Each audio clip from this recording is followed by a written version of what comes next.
Hi, my name is AT, and welcome back to my series, Things I Wish I Knew About Dating, Part 4. In this part, I will be discussing the importance of setting boundaries. So it's important to set boundaries in your relationship and to stick to them. As Christians, maintaining purity before marriage is a clear boundary for both men and women. I think the church does a disservice to marriage by preaching purity to only women. I believe that both parties are equally responsible and should be equally committed to the process. It's important to discuss what purity looks like and do not leave any room for ambiguity. The more details, the better. I was naive and thought that if a guy said he was Christian, then that automatically meant we were on the same page.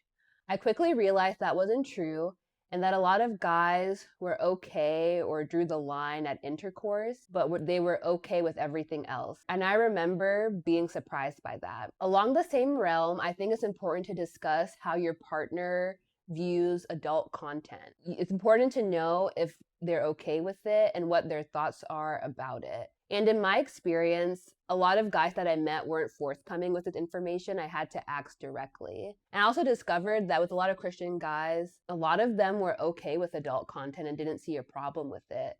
And I remember being surprised by that as well and finding that to be problematic. Also, with voicing your boundaries, it's also important to discuss how to maintain those boundaries. So pay attention to if your partner is fully invested or dedicated when discussing this. So in my experience, I found that I was the one coming up with the game plan and I was receiving very little input or feedback from my partner. In hindsight, I realized this showed a lack of investment and led to a lack of effort. So you might ask, what should my physical boundaries be if I want to maintain purity in my relationship and honor God while dating? So this might sound crazy, but I recommend no kissing. And I remember also thinking that was crazy when I first heard it, but now that I've experienced some things, I do see the wisdom in it. And I think that's because kissing is often the gateway to everything else. Well, I kind of think making out might be more of the gateway, but it still starts with kissing. I found with a lot of guys that if you start making out, they do see that as a green light to do everything else. So be cautious with that. It's also challenging to draw the line when you're engaging in any type of physical activity. And it's also hard to not make the whole relationship about the physical, even if you're not going all the way. It's easier to keep a clear mind and be discerning if you limit the majority of physical activity or touch. It sounds extreme, but I do believe that it is wise. It also gives you a chance to really know someone and to remove the feelings that can come with kissing or any other type of physical activity. These premature feelings can cloud your judgment and lead to a lack of discernment of your partner's character. Also, it's easier to discuss boundaries around physical activity if you're committed to not doing certain things. You'll be able to have deeper conversations about intimacy without it getting overly sexual and leading you to sin. I feel like purity is preached, but not many people give you a play-by-play on how to be successful in achieving that. I think if you're truly serious about honoring your commitment to stay pure while dating,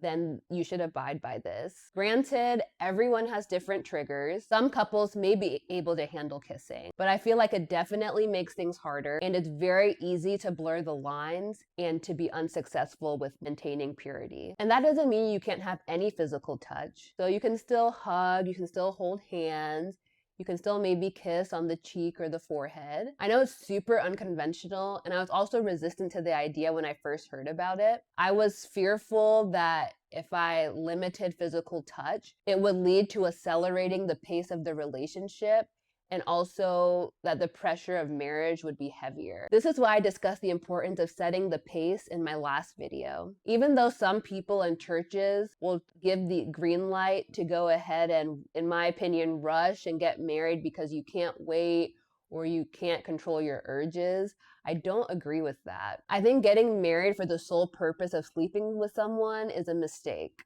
Marriage is a big commitment and should be taken seriously. I think even though there might be a temptation to speed things up with limited physical activity, I would advise against that and would advise to maintain a steady pace and not rush things. And I do think that is possible with communication. It's so important to be able to recalibrate and reset the pacing of your relationship. And I think many people think you have to have sex to know if you're physically or sexually compatible with someone. I actually don't think that that's true. And I think that you can discover sexual or physical compatibility by communicating sexual expectations.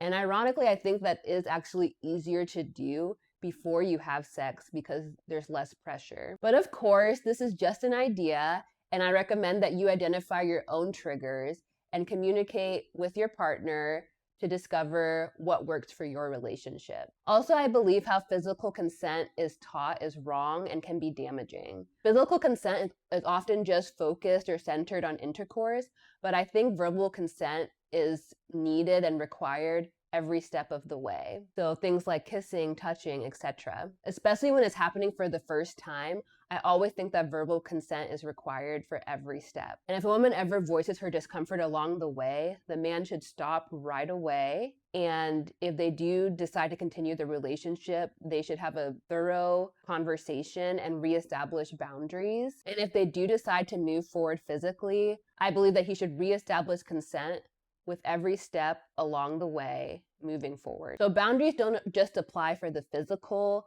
they also apply for the emotional and spiritual part of the relationship as well. So I've heard it said that women set the tone of how they want to be treated in a relationship. So I would advise to make sure that you know how you want to be treated and make that clear to your partner. So some things I think you can think about, especially for the emotional part, are questions like, how do you want your partner to speak to you or treat you? What are your expectations about how you want your partner to support you? And for the spiritual part, I think you can think of things like, what are your expectations for how your partner engages with God? Is it okay for them to just go to church, or do you want them to have a personal relationship with God? What do you perceive the spiritual role of your partner to be in a relationship? So discovering your boundaries go hand in hand with discovering your non-negotiables. Make sure to voice your non-negotiables and behaviors and things that you deem unacceptable. It's never too late to set boundaries.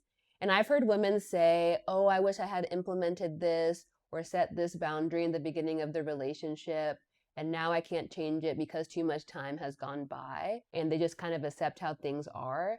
But I think that's really sad, and I don't believe that that's true. I think regardless of how much time has gone by, you can still reset things and establish new expectations and new boundaries. I also used to think that I wasn't allowed to change my mind about certain boundaries if I hadn't already established them or stated them from the beginning. The truth is, we change, and so can our boundaries. What we might have accepted before can change with time, but it's never too late to change the script, and a good partner will respect your boundaries and understand that they can change and they won't make you feel bad for it. So don't be afraid to voice your discomfort, and don't believe the lie that you can't change your mind or your boundaries. Voice your thoughts and beliefs, and make sure you set clear boundaries and communicate when your boundaries are crossed. That concludes part 4 of Things I Wish I Knew About Dating. Thanks so much for watching. Make sure to like, comment, and subscribe. And if you haven't already, you can go and watch the previous parts of this series. And stay tuned for part 5 coming soon.